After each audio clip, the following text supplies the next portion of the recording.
प्यारे बच्चे कैसे हैं? भगवान की कृपा से आप सभी कुशल होने की आशा प्रकट करती हूँ। मैं आज 10वीं कक्षा के बरसते बादल पाठ में दिए हुए कविता के बारे में बताना चाहती हूँ।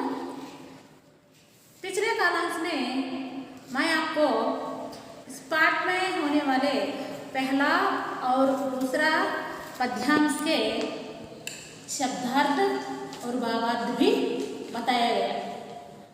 आप सभी को याद है ना, पाठ होने के बाद मैंने आपको कुछ गृह कार्य दिया था। याद है ना सभी को?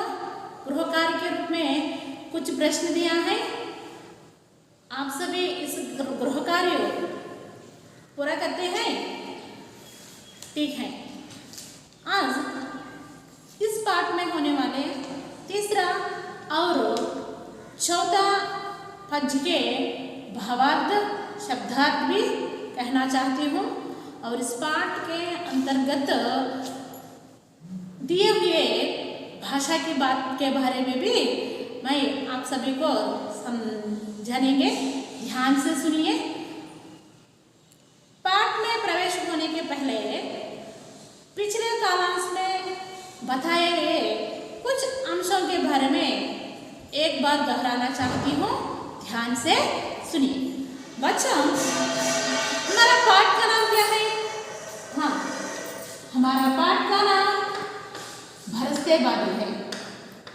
हमारा पाठ का नाम क्या है? बरसते बादल। बरसते बादल कैसा पाठ है? कविता। बरसते बादल कैसा पाठ है? कविता।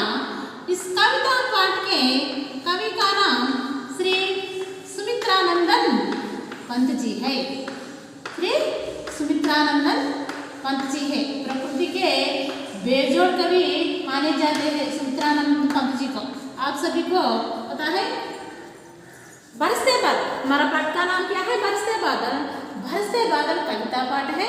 इस कविता पाठ के कवि का नाम श्री सुमित्रानंदन पंत जी है। कवि के बारे में मैं एक बार दोहराती हूँ। ध्यान से सुनिए। చాలా ఇంపార్టెంట్ క్వశ్చన్ మనకి రెండు విధాలుగా ఉపయోగపడుతుందని మీకు చెప్పాను। 4 మార్క్స్ క్వశ్చన్ కింద ఇస్తాడు। అదేవిధంగా మనకి సారాంశం రాసేటప్పుడు కూడా కవి పరిచయంతో మనం మొదలు పెట్టాలి। మీరు ఒక్కసారి ఇది బాగా నేర్చుకున్నారంటే మనకి రెండు విధాలుగా కూడా ఉపయోగపడుతుంది। సారాంశంలో ఉపయోగపడుతుంది, అదేవిధంగా మనకి క్వశ్చన్ నెంబర్ 17లో మనకి ఇస్తారని చెప్పాను కవి పరిచయం। దాని విధంగా దాని రూపంలో కూడా మనకు ఉపయోగపడుతుంది। అందువల్ల జాగ్రత్తగా వినండి।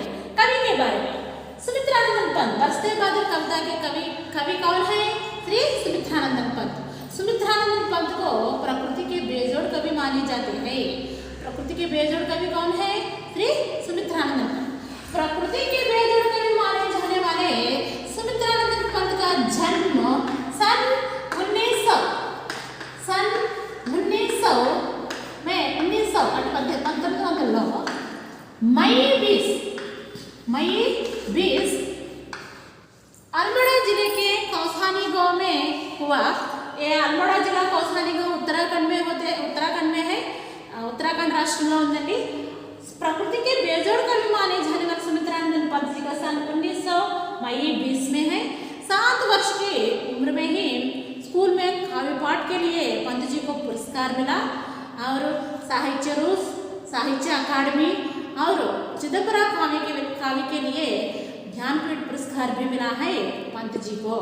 इनकी प्रमुख रचनाएं वीणा, ग्रंथि, पल्लव, गुंजन, युगांत, स्वर्ण किरण, कला और बूढ़ा चांद और चिदंबरा। इस कवि के माने पंत जी का निधन सन 1977 में 1977 में డిసెంబర్ 28 में हुआ। 1900 సంవత్సరంలో పుట్టారండి, మే 20న।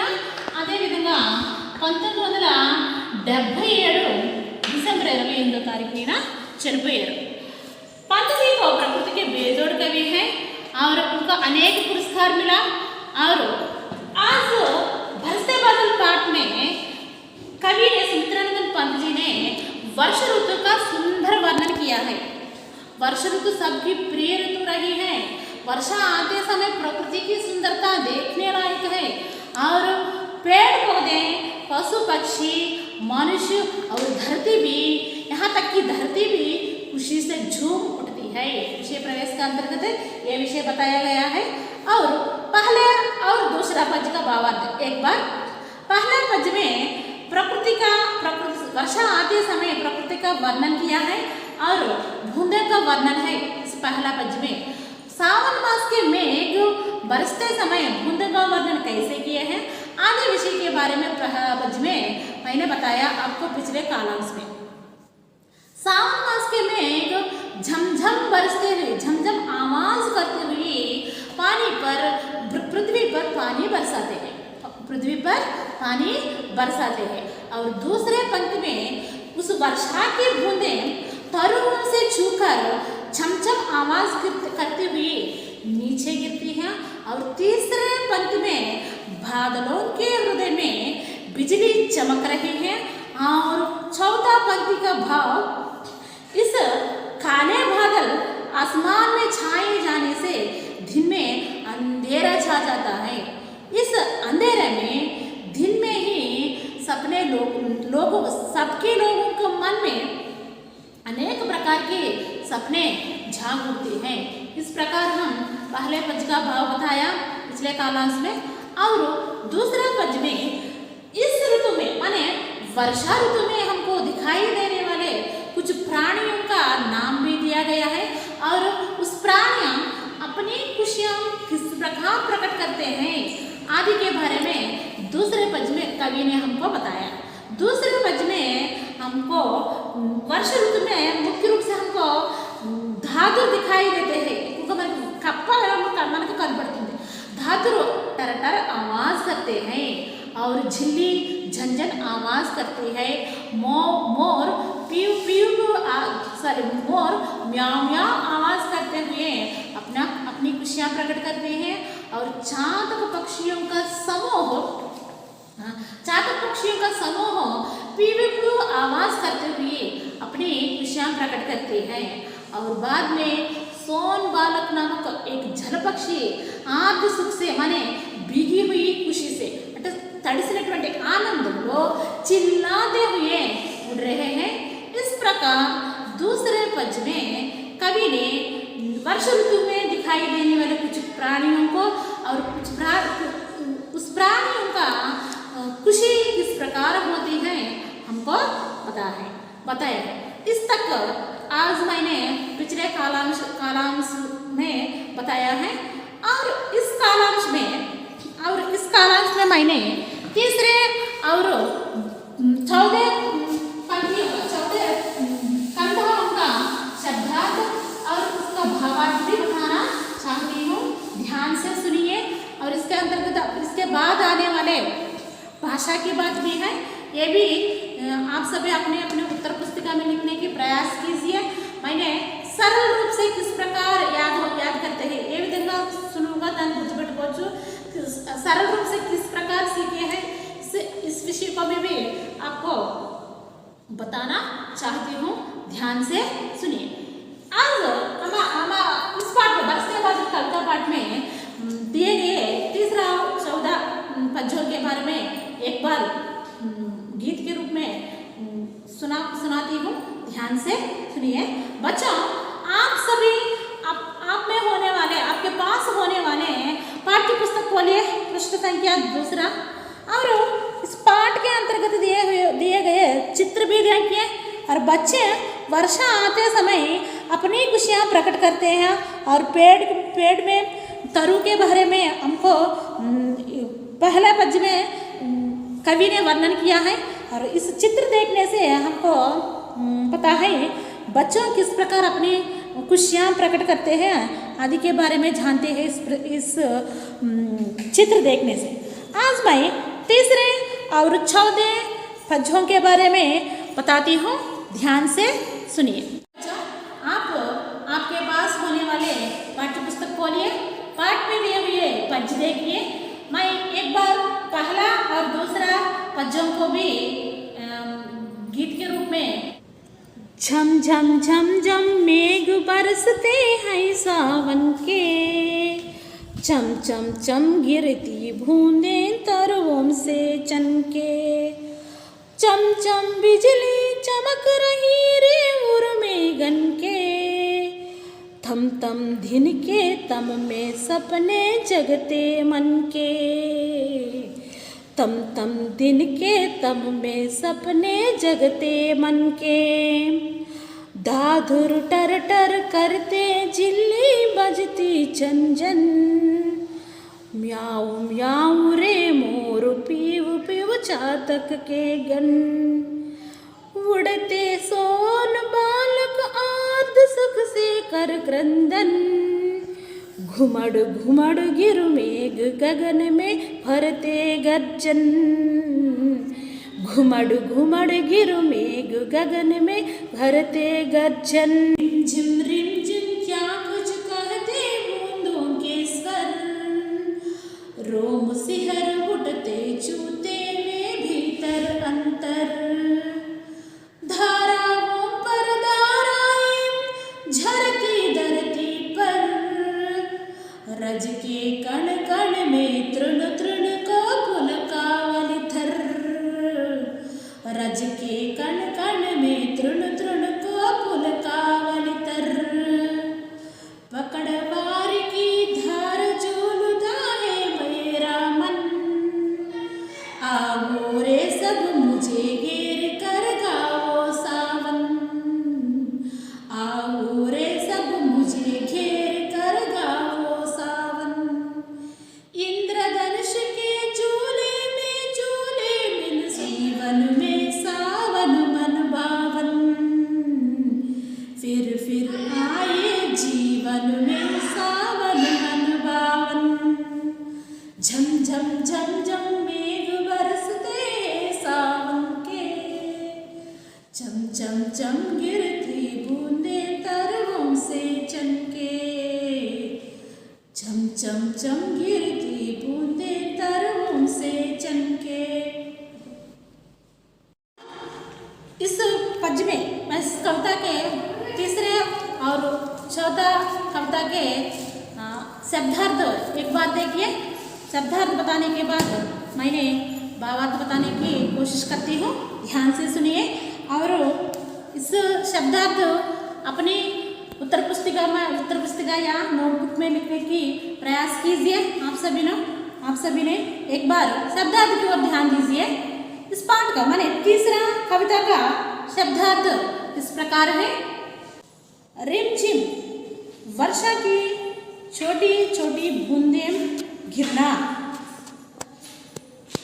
कहना, संबोधित करना, बोलना, टू टेल, बूंद, जल आदि का एक बिंदु या कतरा, ड्रॉप, स्वर, आवाज, ध्वनि, साउंड, रोम, बाल, रोआ, हेयर, सिहर, रोमांचित होना, रोंगटे खड़े होना, भीतर, अंदर, इनसाइड, अंतर, भीतर का, आंतरिक, इनर,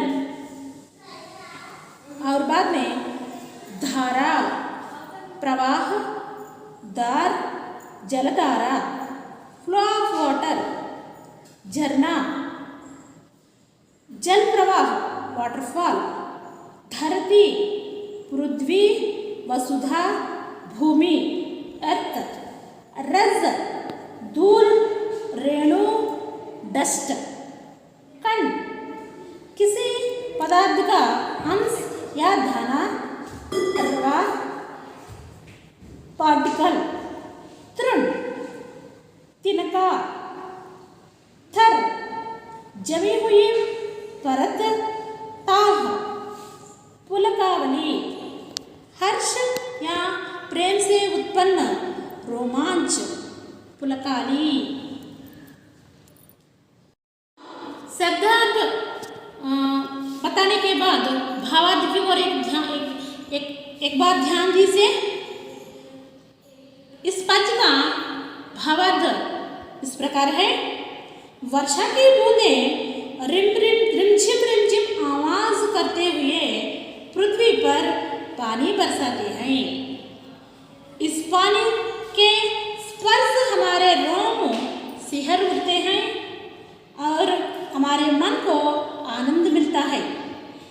इस वर्षा से पृथ्वी पर पानी की धाराएं बहती है। पृथ्वी पर मिट्टी के कण-कण से उत्पन्न होने वाला कोमल घास आनंद से झूमते हैं। बच्चों, इस कविता का हमारे तीसरा कविता के भावार्थ एक बार तेलुगु में इस प्रकार है। रिमझिम क्या कुछ कहते बूंदों के स्वर। वर्षा के बूंदें रिमझिम आवाज करते हुए माने वर्षा आते समय उस बूंदों माने వర్షపు చినుకులు रिमझिम माने तेज आवाज माने झमझम, पहला बज में झमझम होते हैं, ये तेज आवाज। यहाँ रिमझिम धीमी आवाज माने నెమ్మదిగా అంటే చిన్న డ్రాప్స్ కింద పడుతూ आवाज करते हुए శబ్దం చేస్తూ पृथ्वी पर पानी बरसाते हैं, భూమి మీద నీటిని కురిపిస్తున్నాయి। और इस पानी के स्पर्श हमारे रोम सिहर उठते हैं। इस पानी माने इस वर्षा के पानी हमारे शरीर को छूने से या हमारे मन के छूने से और हमारे मन और तन सिहर उठते हैं, आनंद से पुलकित होते हैं। और धाराओं पर धाराएं झरती धरती पर माने धाराओं पर धाराएं, धारा मीन्स ధారలుగా అంటే ఆ వర్షం పడేటటువంటి సమయంలో ధారలుగా కురుస్తున్నటువంటి ఆ యొక్క వర్షము झरना మీన్స్ టు ఫాల్ డౌన్, కింద పడి ప్రవహించడం అన్నమాట। ఆ భూమి ధరతి అంటే భూమి మీద పడి ప్రవాహాలుగా ప్రవహిస్తూ ఉన్నాయి। माने इस वर्षा से पृथ्वी पर पानी की धाराएं बहती है। ఈ వర్షం వల్ల భూమి మీద वर्ष యొక్క ధారలు ప్రవాహంలో ప్రవహిస్తూ ఉన్నాయి।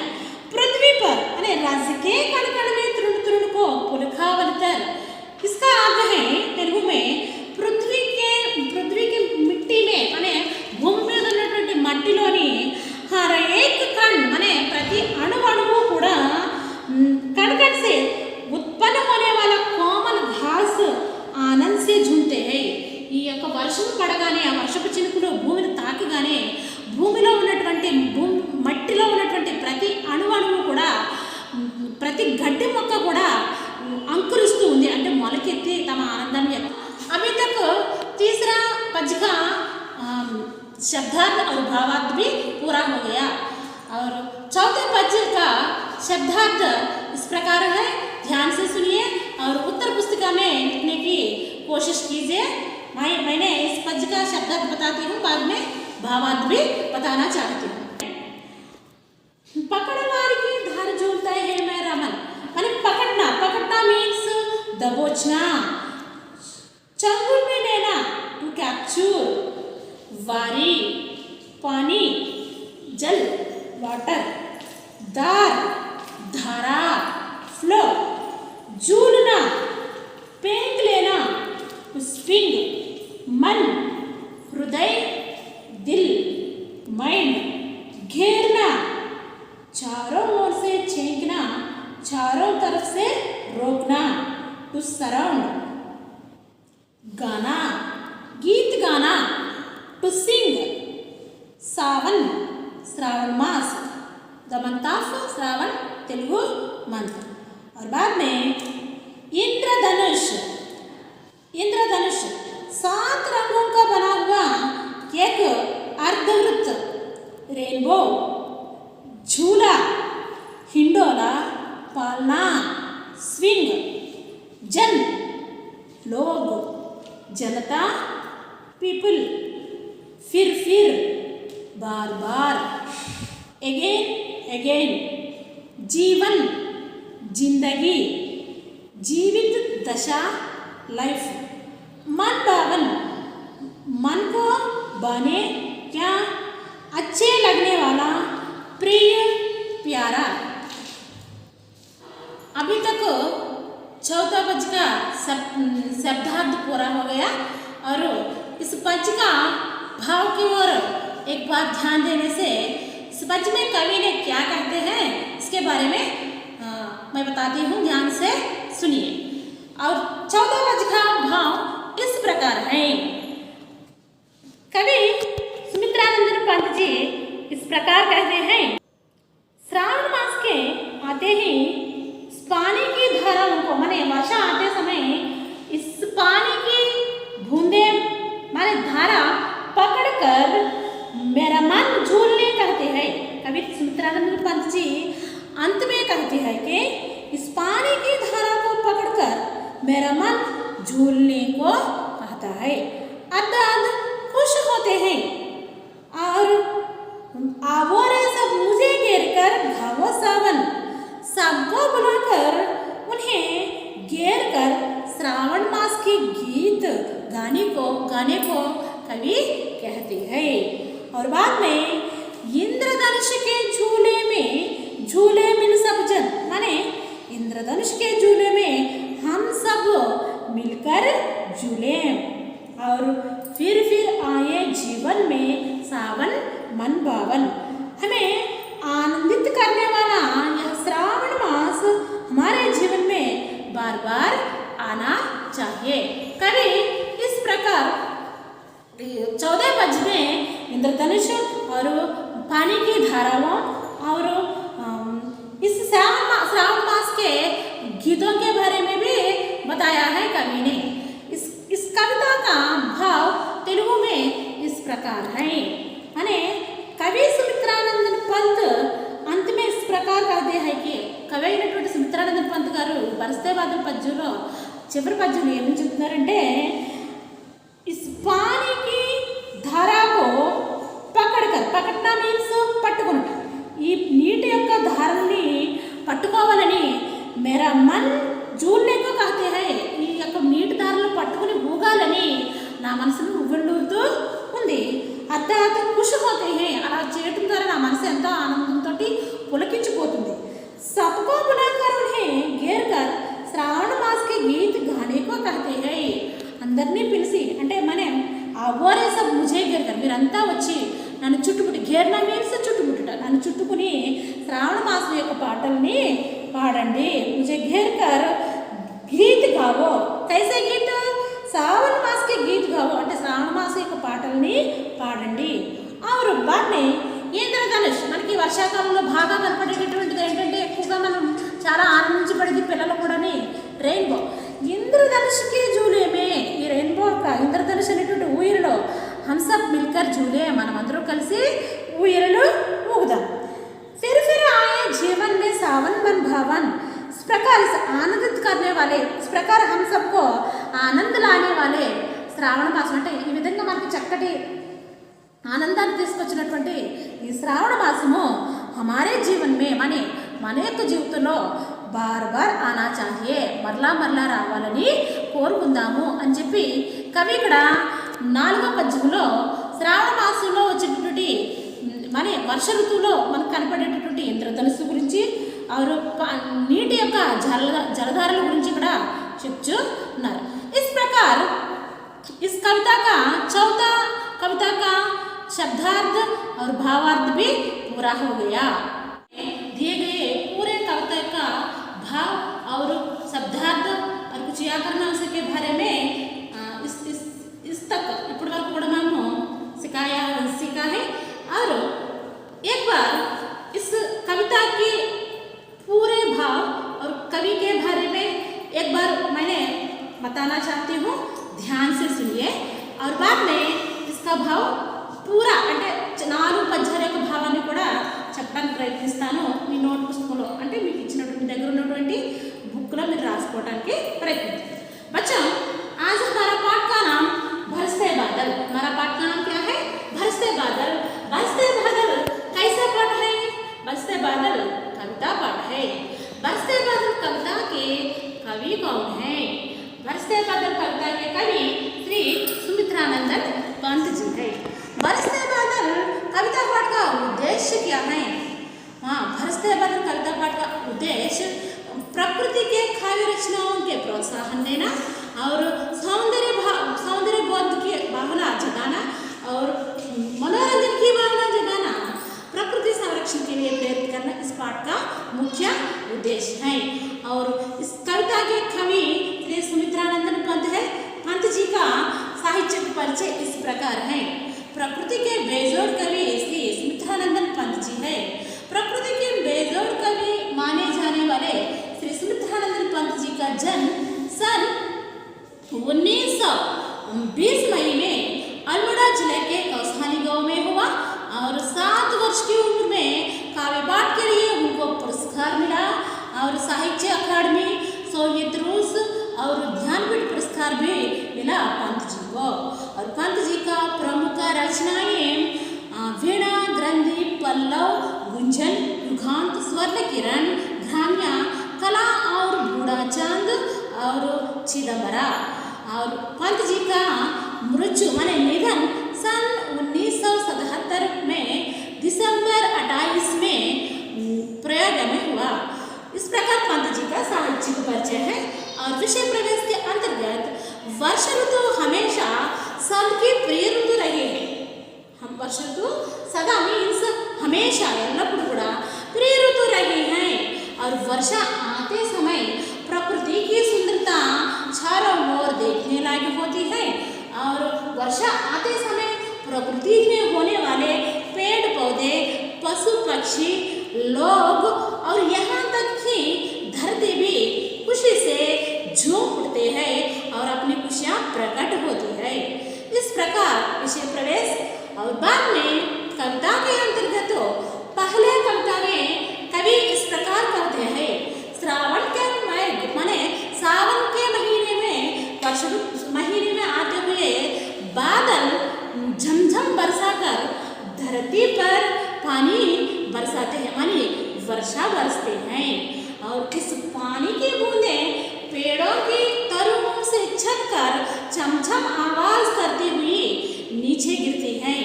और बाद में काले बादलों के हृदय में होने वाले बिजली चमकती हुई चमकाते हैं और चमकती हुई है। और बाद में इस काले बादलों से माने वर्ष ऋतु में आए हुए काले बादलों से चारों ओर माने आकाश में चारों ओर एक काले बादल छाए हुए से दिन में ही अंधेरा छा जाता है। इस अंधेरे में जग के माने लोगों के मन में अनेक प्रकार के सपने जाग रहे हैं।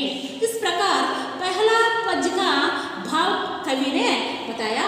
और बाद में दूसरा पंक्तियों में हमने देखने से दूसरा पंक्ति में वर्ष ऋतु में होने वाले कुछ प्राणियों का माने कुछ जीव जंतुओं माने प्राणियों पक्षियों का नाम भी हमको उसे वहाँ दिखाई पड़ते हैं। इस नाम मुख्य रूप से हमको वर्ष ऋतु में मेंढक दिखाई पड़ते हैं। मेंढक वर्षा आते समय टरटर आवाज करती है और झिल्ली बजती झंझन माने झिल्ली झंझन आवाज करते हैं। और मुख्य रूप से मोर भी खुशी से नाचती है। मोर भी म्याऊ म्याऊ आवाज करते हुए खुशी से नाचती है। और चातक पक्षियों का समूह माने गण, चातक पक्षियों का गण माने चातक पक्षियों का समूह और सुख से और खुशी से और पीव आवाज करते हुए अपनी खुशी प्रकट होती है। और बाद में और सोन बालक नामक एक जल पक्षी आत्म सुख से भीगी हुई तड़सिनటువంటి आनंदంలో चिल्लाते हुए आत्म सुख से क्रंदन करते हैं, चिल्लाते हुए क्रंदन करते हैं। इस प्रकार दूसरे पद्य में वर्ष ऋतु में होने वाले वर्ष ऋतु में दिखाई देने वाले कुछ प्राणियों के बारे में कवि ने यहाँ बताया है। और तीसरे पद्य में वर्षा की बूंदों का वर्णन है। तीसरे पद्य में रिमझिम क्या कुछ कहते बूंदों के सर माने वर्षा आते समय धीमी होने की पानी की बूंदें रिमझिम आवाज करते हुए हमसे कुछ कहना चाहते हैं। मन तो ये वो చెప్పాలని అనుకుంటున్నాయి। रिमझिम क्या कुछ कहते बूंदों के स्वर और रोम सिहर उठते छूते हुए भीतर अंतर। इस पानी की बूंदें हमारे शरीर को छूने से हमारा शरीर और और मन भी और खुशी से रोमांचित करते हैं, खुशी से रोमांचित करते हैं। और बाद में धाराओं पर धाराएं झरती धरती पर, इस वर्षा आते समय पानी की धाराएं धरती पर गिरकर और अपनी प्रवाह धारा को धरती पर जरती होती है। और बाद में रज के कण कण में तृण तृण को पुलकावलितर, माने इस वर्षा आते समय, सावन मास की वर्षा आते समय पृथ्वी में माने धरती में होने वाली हर एक जगह हो माने प्रकृति के हर कण कण में तृण तृण माने कण कण और घास, तरह तरह की वनस्पतियां आदि उगाने की अपनी खुशियां को पुलकावलितर पुलकित होती है। ये पेड़ पौधे और घास सभी प्राणी हर प्राणी अपने खुशियां प्रकट करते हैं। और धरती में होने वाले धरती में होने वाले हर कण, रज माने मिट्टी में होने वाले हर कण कण पुलकित होते हैं। इस प्रकार कवि ने तीसरा पंक्ति का भाव बताया। और चौथे पंक्ति में कवि इस प्रकार कहते हैं कि आवोरे सब मुझे गिर कर गावो सब, माने पकड़वार की धार झूलते है मेरा मन, माने वर्षा आते समय उस पानी की धारा पकड़कर उस पानी की धारा में झूलने को मेरा मन कहते हैं। और सभी लोग मुझे घेर कर, मुझे माने कौन है यहाँ? कवि कहते हैं मुझे घेर कर मीन्स चारों तरफ వచ్చా అంటే నాలుగు వైపులా చుట్టుకోవడం, అంటే నా చుట్టూ చేరి मुझे घेर कर गावो सावन की गीतन गावो। और बाद में इंद्रधनुष के झूले मिल सब जन, और मन के वर्षा ऋतु में मुख्य रूप से हमको इंद्रधनुष भी दिख पड़ते हैं। मन के इंद्रधनुष అనేది మనకు కనబడుతూ ఉంటుంది। 7 రంగుల వల్ల ఆచ్ అంటే 7 రంగులు కలిగినటువంటిది దాన్ని రెయిన్బో అంటాం కదండి।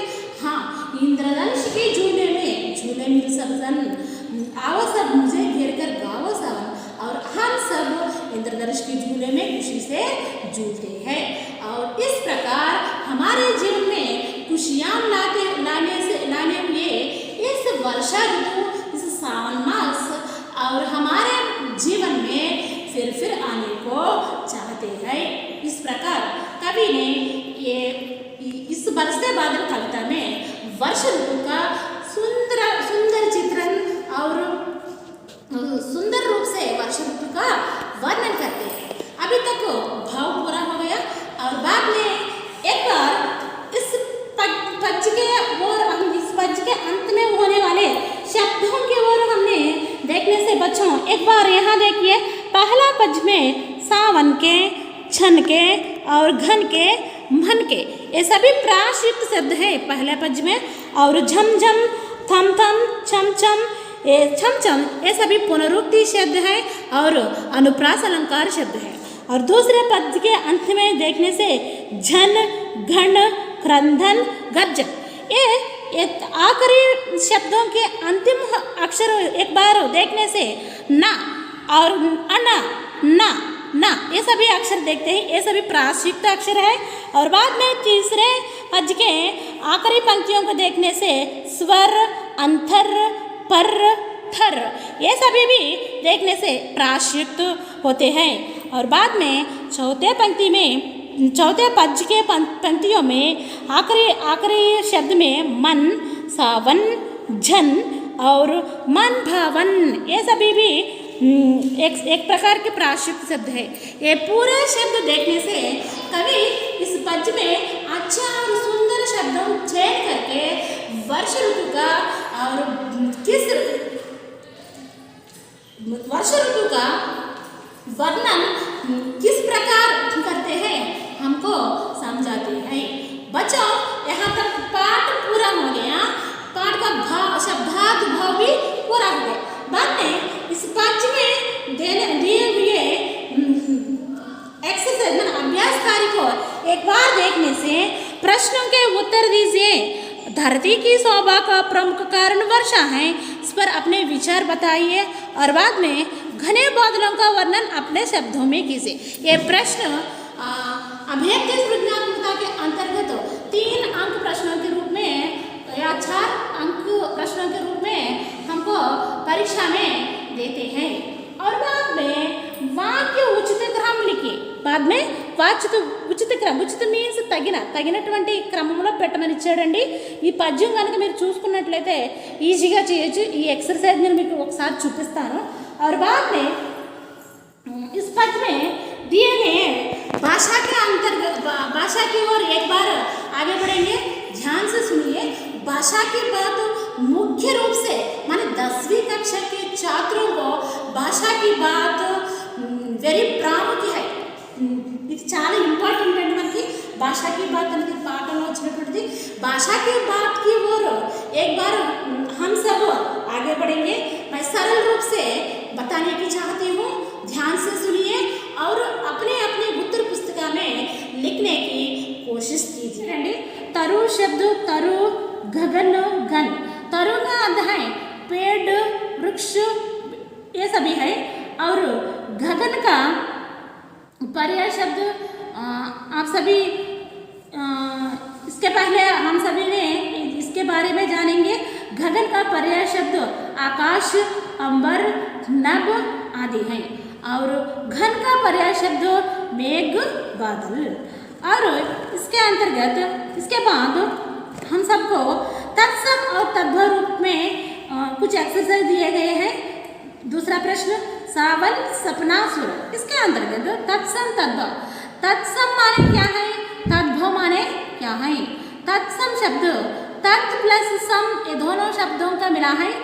इसका अर्थ संस्कृत के समान ही हिंदी में प्रयोग किए जाते हैं। जो शब्द संस्कृत में और हिंदी भाषा में दोनों रूप में एक ही होते हैं। సంస్కృత భాషలోను అదే విధంగా హిందీ భాషలోను కూడా ఈ పదాలు ఒకలాగే ఉంటాయండి। అటువంటి పదాలను మనము తత్సమ శబ్దం అంటాం। संस्कृत के समान ही సంస్కృత భాషతో సమానంగా హిందీ में प्रयोग किए जाते हैं। హిందీ భాషలో ప్రయోగించినట్లయితే అటువంటి పదాలను మనము तत्सम शब्द अंटार। यहाँ देखिए एक बार श्रावण शब्द वहाँ संस्कृत और हिंदी में एक ही रूप श्रावण। और स्वप्न स्वप्न घन घन सूर्य सूर्य वारी वारी चंद्र चंद्र ये सभी शब्द संस्कृत भाषा के समान हिंदी में प्रयोग किए जाते हैं। ये सभी शब्द संस्कृत और हिंदी भाषा दोनों भाषा में एक ही रूप में होते हैं। इस प्रकार के शब्दों को तत्सम शब्द कहते हैं। और बाद में तद्भव शब्द తర్వాత మనకి ఇచ్చినటువంటిది तद्भव शब्द। तद्भव शब्द माने क्या है, तद्भव शब्द तत् प्लस भव ये दोनों शब्दों से मिलाकर आते हैं। तद्भव అనేది तत् प्लस भव అనేటటువంటి శబ్ద పదాల యొక్క కలయికతో ఏర్పడినది। భవ్ అనే ఉద్భవ్ అనే ఉద్భవించినది పుట్టినది అని। దేని నుంచి పుట్టినది ఇక్కడ ఇచ్చాడు। ఒకసారి మీరు దానికి నిర్వచనం చూస్తున్నట్లయితే संस्कृत भाषा से बदलकर हिंदी में प्रयोग किए जाते हैं। तत्सम में संस्कृत भाषा में और हिंदी भाषा में एक ही रूप में प्रयोग होते हैं। और यहाँ तद्भव में संस्कृत भाषा से बदलकर हिंदी में प्रयोग किए जाते हैं। संस्कृत भाषा में मारे कुछ परिवर्तन आते हैं हिंदी में आने से। इस प्रकार आने वाले शब्दों को तद्भव शब्द कहते हैं। यहाँ एक बार देखने से श्रावण तत्सम शब्द माने तत्सम शब्द అయితే దీనికి తద్భవ్ సావన్ అవుతుందండి। స్వప్నకి సపన అవుతుంది, ఘన్కి గన్ అవుతుంది, సూర్యకి సూరజ్ అవుతుంది, వారికి बारी और चंद्र चांद। थोड़ा सा పరివర్తన ఆతే హై తద్భవ్ ఆనే సే తద్భవ్లోకి వచ్చేటప్పటికి వీటిలో మార్పు అనేది వస్తుంది। తత్సంలో వచ్చేటప్పటికి సంస్కృతంలోను హిందీ భాషలోనూ ఒకే రకంగా ప్రయోగిస్తాము। కానీ దీంట్లోకి వచ్చేటప్పటికి తద్భవ్లోకి వచ్చేటప్పటికి సంస్కృత భాష నుంచి కొంచెం మార్పు చెంది बदलकर हिंदी में प्रयोग किए जाते हैं। देखिए इसके इस पाठ में आए हुए तत्सम और तद्भव शब्द इस प्रकार हैं। धात्री तत्सम शब्द है और धरती तद्भव शब्द है। और इसी प्रकार कोकिल तत्सम शब्द है, कोयल तद्भव शब्द है। और बाद में अंधकार अंधकार तत्सम शब्द है और अंधेरा तद्भव शब्द है। बाद में मयूर ये इम्पॉर्टेंट शब्द है। मयूर तत्सम होने से मोर तद्भव है। और मेघ तत्सम शब्द है, तद्भव मेघ है। और बाद में मृत्यु सुमित्रा साल 1977 में हुई। मृत्यु तत्सम होने से इसका तद्भव शब्द मौत है और दिवस तत्सम शब्द है और दिन तद्भव शब्द है। और बाद में इसके बाद में बिंदु बिंदु तत्सम शब्द है, बूंद तद्भव शब्द है और हृदय तत्सम शब्द है और हीय तद्भव शब्द है। ये सभी शब्द हमारे पाठ के अंतर्गत आते हैं। इसमें मुख्य रूप से सावन, सपना, सूरज और घन, वारी, चंद्र ये शब्दों मुख्य रूप से हमको परीक्षा में पूछते हैं। और बाद में पुनरुक्ति शब्दों के अंतर्गत आने से और भाषा की बात एक्सरसाइज में चम चम, तृण तृण, फिर ये शब्द पुनरुक्ति शब्दों से वाक्य प्रयोग कीजिए అని ప్రశ్న అడగటం జరిగిందండి। పునరుక్తి शब्द माने पुनः प्लस उक्ति, पुनः प्लस उक्ति, पुनरुक्ति शब्द पुनरुक्ति।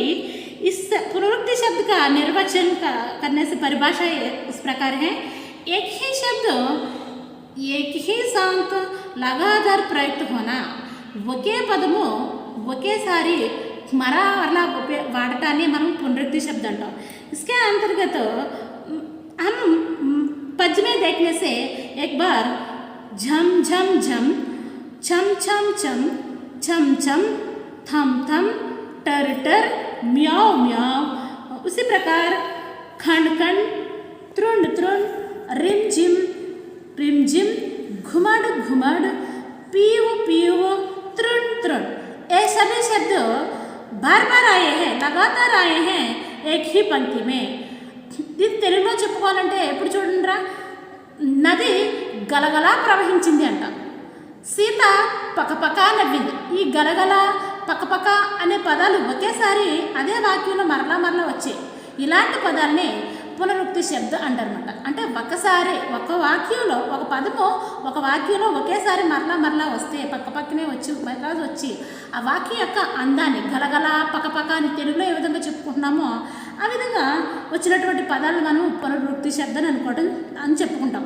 ఇక్కడ వచ్చినటువంటి ఝమ్ ఝమ్, అదేవిధంగా కణ్ కణ్, ఛమ్ ఛమ్, తృణ్ తృణ్, रिम झिम घुमड़ घुमड़, ये सभी पुनरुक्ति शब्द है।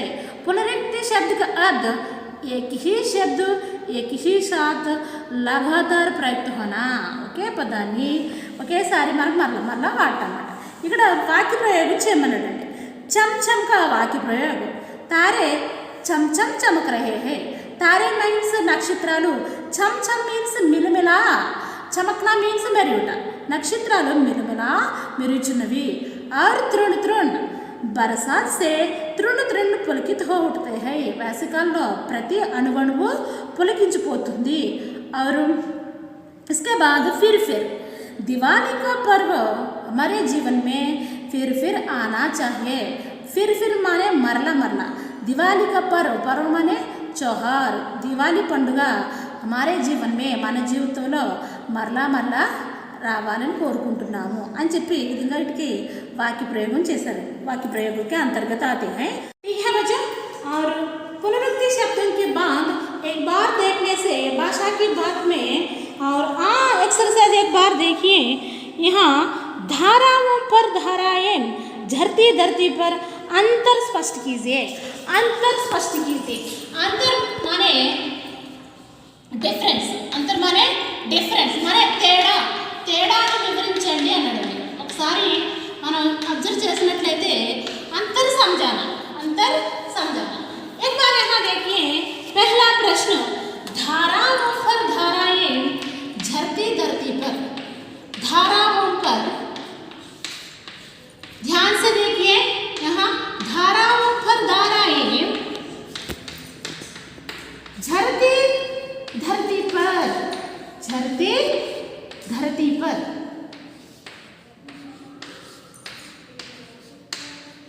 इस शब्द में, इस वाक्य में हम एक बार देखने से धाराओं पर धाराएं, ये दोनों का अंतर माने यहाँ धाराओं का मीन्स धारलू, यहाँ धाराएं माने धारलू, ఈ రెండింటికి ఒకటే అర్థం అండి. ధారావో ధారాయన్ రెండింటికి ఒకటే అర్థం. ఏమని తెలుగులో ధారలు అంటే నీటి ధారలు. ఇక్కడ ధారలు అన్నప్పుడు ఓమ వచ్చింది, ఇక్కడ ధారాయన్ అని వచ్చినప్పుడు అక్కడ బిందు వచ్చింది. ఒకసారి అర్థం చంద్రాకార బిందు వచ్చింది. ఇక్కడ ఓం అనేది ఎందుకు వచ్చిందంటే ఇక్కడ పర్ అనేది విభక్తి అనేది రావడం వల్ల ఇక్కడ ధారా ఏం అనేది ధారావుకి మారింది. మరి ధార అనే పదానికి బహువచనంలో చూసుకున్నట్లయితే ధారాయే. ఓకేనండి, ఇది ఆకార అంట స్త్రీలింగ ఏకవచనం అండి, జెండర్ ఫీమేల్ జెండర్. धारा की एकवचन शब्द है धारा, इसका बहुवचन धाराएं. దీనికి బహువచనం ఏమంటే ధారలు. అయితే ఇక్కడ ధారలు అంటే ధారావో అని ఎందుకంటే ధారాయే ప్లస్ పర్ అనే విభక్తి వచ్చింది కాబట్టి ఈ ధారాయం అనేది ధారావో కింద మారింది. విభక్తి కిసి సంజ్ఞా శబ్ద के बाद में ఇది నామవాచకం అనేది కూడా ఈ ధారా అనే పదానికి పక్కనే విభక్తి ఉండటం వల్ల ఈ ధారాయం అన్నది ధారావం కింద మారింది. మరి ఇక్కడ ఎందుకు ధారాయం ఓం కింద మారలేదంటే यह शब्द के बाद में कोई कारक चिन्ह नहीं है. ये शब्द धाराओं शब्द विभक्ति सहित शब्द है. विभक्ति सहित शब्द है. धारायन विभक्ति रहित शब्द है. आप समझे? फिर बताते हैं, ध्यान से सुनिए. धाराओं में से ये धाराओं शब्द विभक्ति सहित, विभक्ति मीन्स कारक मतलब में पर के खा के की से ये सभी कारक चिन्ह है. इवన్నీ కూడా విభక్తులను మనకి धाराओं पर मीन्स అది విభక్తి कारक सहित शब्द है. कारक पर అనేది ఇక్కడ మనకి ఏమవుతుందంటే कारक అవుతుంది. पर అనేది ఏమవుతుందండి कारक चिन्ह. ఇది कारक सहित शब्द है धाराओं और धाराएं विभक्त रहित. मतलब विभक्त नहीं है. इसके बाद शब्द के बाद धाराओं के शब्द के मतलब पर विभक्ति आने से धाराएं धाराओं के रूप में बदलते हैं. यहाँ कारक नहीं है. धाराएं के बाद किसी प्रकार के कारक चिन्ह नहीं होने से ये धाराएं आज धाराएं के रूप में होते हैं. ये धाराएं कारक रहित शब्द है. कारक रहित शब्द है. మీకు అర్థమైందా? ఒకసారి చూడండి, ఒకసారి అర్థమైందా? ఇక్కడ ధారావం అనేది విభక్తి సహిత కిసి సంజ్ఞా శబ్దకే. ఇప్పుడు మనకి ఇంకో ఉదాహరణ చూడొచ్చు. లడక ప్లస్ కో అని వచ్చింది అనుకోండి, ఎలా మారుతుంది? లడకేకో. ఇక్కడ లడకేకో ఇక్కడ అర్థం ఏంటంటే ఇక్కడ లడకే అంటే ఇక్కడ లడక అంటే ఏకవచనము, ఇక్కడ లడకే అంటే బహువచనం. అయితే ఇక్కడ లడకా ప్లస్ కో లడకాకో అనకూడదండి, లడకే ప్లస్ కో. ఎందుకంటే ఇక్కడ విభక్తి కారక వచ్చింది కాబట్టి లడక లడకేకో అని వచ్చింది. ఈ లడకే ఇక్కడ అర్థం ఏంటంటే ఏకవచనమే. విభక్తి సాహిత్ మన కారక సాహిత్ శబ్ద లడకేకో. ఏ లడక ఏదైనా వచ్చిందనుకో రామ్ ఏక లడక అని అనుకోండి, అక్కడ ఎటువంటి విభక్తి లేకపోతే అది విభక్తి రహిత శబ్ద है. ये धाराओं पर कारक सहित विभक्ति माने कारक. తెలుగులో విభక్తులు అనుకుంటాం కదా, అదే నుండి తో డూము ఊలు అని చెప్తాం కదండి, ఇవన్నీ విభక్తులు కదా మనకి. వాటిని హిందీలో కారక్ అంటాం, విభక్తులు అని అంటాం. అందువల్ల धाराओं అనేది कारक सहित शब्द है. कारक सहित शब्द है. और धाराएं ये धाराएं शब्द के बाद किसी का विभक्ति कारक चिन्ह नहीं होती है. और धाराएं विभक्त रहित शब्द है. ये धाराओं ये धाराएं दोनों का अर्थ धाराएं माने धारలు. రెండిటికి అర్థం ఒకటేనండి, రెండిటికి అర్థమే ఒకటే. ధారలు అని అర్థం. ధారలు మీద ధారలు జరతి ధరతి పర్ భూమి మీద ధారలు ధారలుగా ఒక ధార మీద ఒకటి పడుతూ ఉన్నాయి ప్రవాహ రూపంలోని మనం పద్యంలో చెప్పుకున్నాం కదండి. धाराओं प्लस पर धाराओं पर कारक सहित शब्द है. धाराएं किसी कारक नहीं होती है. यहाँ धाराएं कारक रहित शब्द है. और इसके बाद और अंतर स्पष्ट होने के बाद और दूसरा बात ఇంకో వాక్యం కూడా ఇచ్చాడండి మనకి. ఒకసారి మనం చూసుకున్నట్లయితే టెక్స్ట్ బుక్లో రెండో ప్రశ్న, इंद्रधनुष के झूले में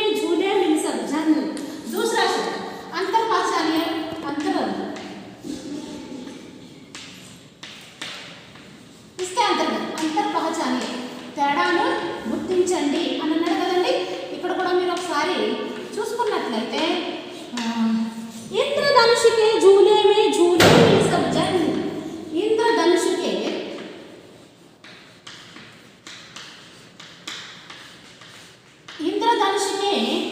झूले में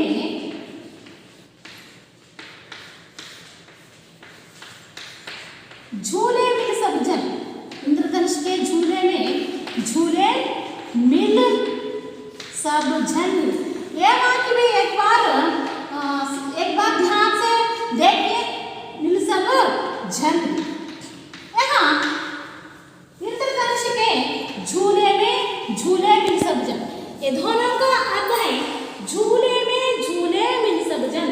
ये झूले शब्द के बाद में कारक आते हैं, ये भी कारक सहित शब्द है झूले में। ये झूले वर्ब माने क्रिया शब्द है, ये झूले संज्ञा शब्द है। और यहाँ देखकर ये झूले वर्ब फॉर्म అని ఇక్కడ झूले విభక్తి వచ్చింది కాబట్టి అది సంజ్ఞా शब्द है। ఎలా ये संज्ञा शब्द है माने झूला प्लस में, एक बार झूला प्लस में झूले में एक वचन शब्द है, विभक्ति వచ్చింది కదా। झूला प्लस में झूले में, ये झोला प्लस में झूले में एक प्रकार संज्ञा शब्द है, संज्ञा शब्द है यहाँ संज्ञा। और बाद में यह झूले, झूले मीन्स टू स्विंग, ऊटा, यहाँ क्रिया शब्द है, ऊटा क्रिया शब्द है। ये झूले कारक सहित संज्ञा शब्द है, कारक सहित संज्ञा शब्द है। ये झूले क्रिया शब्द है, झूले ऊटा। इंद्रधनुष के झूले में, ఇంద్రధనుస్సు అనేటటువంటి ఊయలలో మిల్ సబ్ జన్ మనమందరము కలిసి ఊగుదాము అని అర్థం అండి। ఇక్కడ झूले అంటే అర్థం ఏంటంటే వెర్బ్ అండి, ఈ झूले అంటే అర్థం ఏంటంటే సంజ్ఞా శబ్द। किसी कार विभक्ति कारक चिन्ह के सहित बनाए गए संज्ञा शब्द है झूला माने एक वचन में, और झूले क्रिया शब्द है। ये दोनों का डिफरेंस, ये दोनों का अंतर इस प्रकार है। और बाद में इसके बाद क्या क्या कहा वहाँ, बादल बरसते हैं और बादल बरसते। तीसरा शब्द बादल बरसते हैं और पद परिचय दीजिए। बादल बरसते हैं, एक बार देखिए बच्चों यहाँ बादल बरसते हैं पद परिचय। పద పరిచయం అంటే ఒక పదాన్ని పరిచయం చేయడం అంటే ప్రజెంట్ మనం ఎక్కడికైనా వెళ్ళామనుకో, కొత్తగా ఎవరైనా తెలిసిన వాళ్ళు ఉంటే ఏదైనా మీటింగ్కి ఎక్కడికైనా వెళ్తే మమ్మల్ని మీరు పరిచయం చేసుకోండి అంటే మనం ఏం చెప్తాము, నా పేరు పలానా అండి, మా ఊరు పలానా, నేను ఆ పని చేస్తాను ఈ పని చేస్తాను, మన గురించి సెల్ఫ్ ఇంట్రడక్షన్ అంటాం కదండి। ఆ విధంగా ఇక్కడ పదాన్ని పరిచయం చేయమన్నాడండి। एक बार देखिए बादल कौन सा शब्द है, बरसते कौन सा शब्द है, कौन सा शब्द है। ఇప్పుడు అసలు ఈ మూడు అంటున్నాం మనకి చూసుకున్నట్లయితే बादल అనేది वाक्य भाषा के अंतर्गत, भाषांश के अंतर्गत कौन सा शब्द है, बरसते कौन सा शब्द है कौन सा शब्द है। यहाँ देखने से पहले बादल संज्ञा शब्द है, बादल संज्ञा शब्द है। कौन सा संज्ञा, संज्ञा 5 प्रकार माने नामवाचकం 5 రకాలని చెప్పుకున్నాం కదండి। ये बादल जातिवाचक संज्ञा है, बादल जातिवाचक संज्ञा और बादल जातिवाचक संज्ञा। और ये बादल किस वचन में होते हैं, एक वचనంలో ఉందా బహువచనంలో ఉందా అని। అసలు ఈ బాదల్ అంటే అర్థం ఏంటంటే మేఘాలు, ఈ మేఘాలు అనేటటువంటి పదము ఏకవచనంలో ఉందో బహువచనంలో ఉందో ఫస్ట్ సహాయక క్రియ దగ్గరికి వెళ్ళాలండి। నేను తెలుగులో చెప్తున్నాను మీకు కొంచెం అర్థం అవడం కోసం।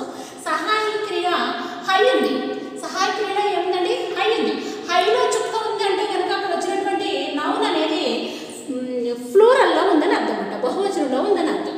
ఇది బాదల్ అనేది ఇప్పుడు బాదల్ శబ్ద ఏకవచనము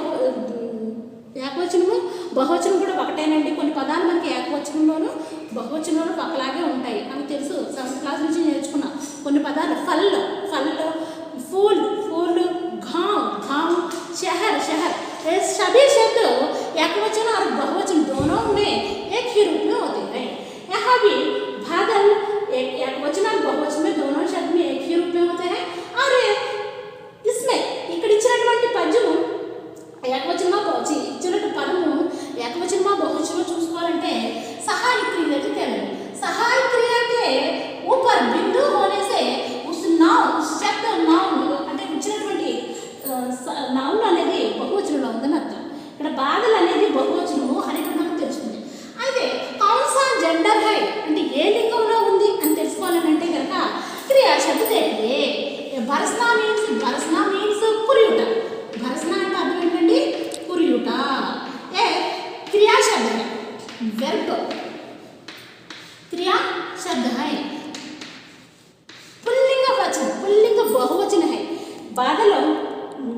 बहुवचन में होते हैं, पुल्लिंग में हमारे याद తెలిసిందండి क्रिया के ऊपर एक ही मात्रा होने से नाउन पुल्लिंग बहुवचन में है. ఇప్పుడు క్రియ మీద ఏకీ మాత్ర ఉండి ఈ సహాయ క్రియ పైన చుక్కు ఉన్నట్లయితే బిందువు ఉన్నట్లయితే ఇక్కడ ఇచ్చినటువంటి నౌన్ అనేది బహువచనంలో ఉన్నట్టు లెక్కండి. మనకి ఇక్కడ బాధలు ఇక్కడ మేఘాలు రెండు అర్థాల్లో తీసుకోవచ్చు. అయితే ఏ అర్థంలో తీసుకోవాలి? ఇక్కడ బహువచనంలో తీసుకోవాలి. మేఘాలు కురుస్తున్నవి, ఇక్కడ మేఘాలు కురుస్తున్నవి. బాధలు जातिवाचक संज्ञा है, बरसना क्रिया शब्द है और बरसना क्रिया शब्द है. बादल जातिवाचक संज्ञा और पुल्लिंग में है. पुल्लिंग शब्द है. यहाँ पुल्लिंग मतलब మనకి ఉన్నటువంటి రూల్స్ ప్రకారం ఏకీ మాత్ర వచ్చిన బహువచనం और है सहाय क्रिया बहुवचन है. సహాయక క్రియ బహువచనం. ఈ విధంగా దీన్ని పదపరిచయం చేసుకున్నాం. సహాయక క్రియ और बहुवचन ठीक है बच्चा. और भाग में एक वाक्य भी है. इसके बाद और 5वां प्रश्न पेड़ पौधे पशु पक्षी समाज पहचानिए. बच्चा मैंने आपको इसके पहले बता दी हूँ और समाज के बारे में. और एक बार समाज पेड़ पौधे और पशु पक्षी ये दोनों शब्द कौन सा समास है? నేను ఆల్రెడీ మీకు చెప్పానండి ద్వంద్వ సమాసం అని. ఒకసారి చెప్తాను.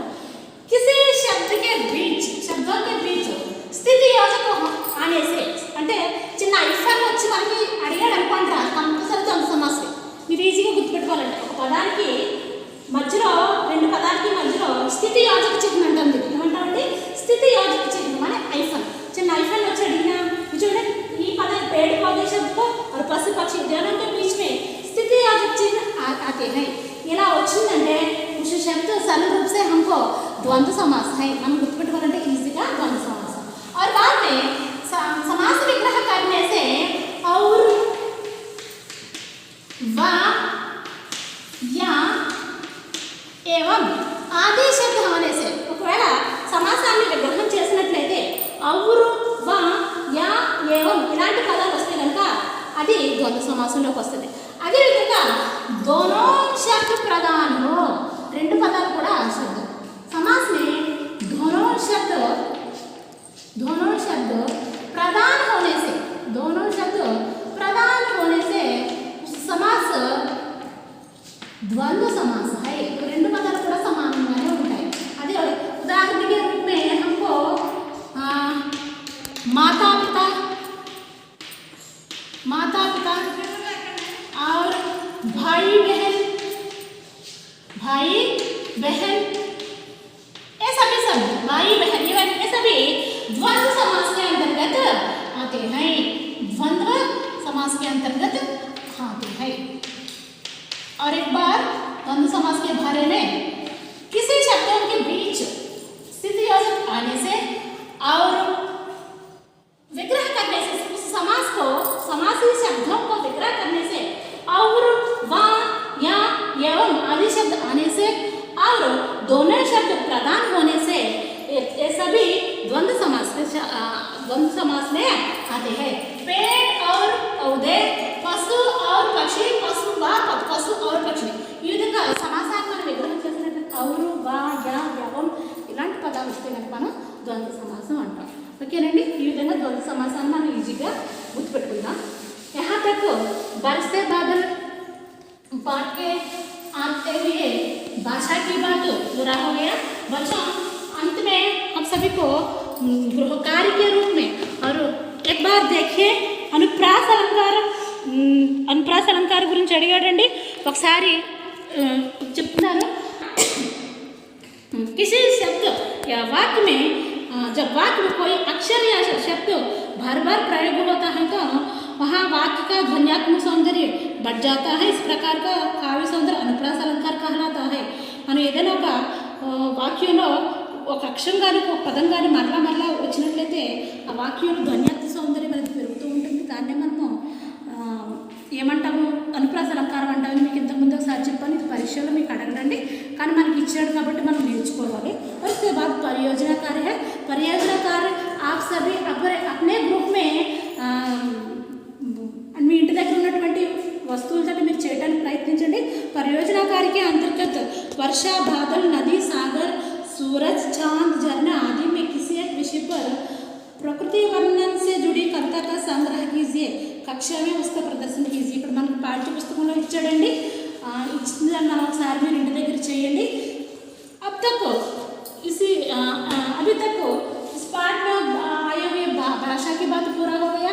पाठ का उद्देश्य, पाठ का और भावार्थ, पाठ का शब्दार्थ आदि भी हमने सीखा. बच्चों, आप सभी अपने अपने ग्रुप में इस पाठ का प्रैक्टिस कीजिए, इस कविता का प्रैक्टिस कीजिए. भाव भी हमने बताया, आसानी से सिखाने की प्रयत्न करती हूँ. आप सभी को पाठ अच्छा पसंद रूप में लाने के लिए मेरा प्रयास कर रही हूँ. మరి వరకు బరస్తే బాగా పాఠంలో వచ్చినట్టు ప్రతి అంశాన్ని మనం నేర్చుకున్నామండి. ఒకసారి ఇంటి దగ్గర కూడా आप सभी अपने अपने ग्रुप में साधन कीजिए, आसानी से सीखने की प्रयास कीजिए. अभी तक इस पाठ में बरसते बादल पाठ पूरा हो गया. धन्यवाद.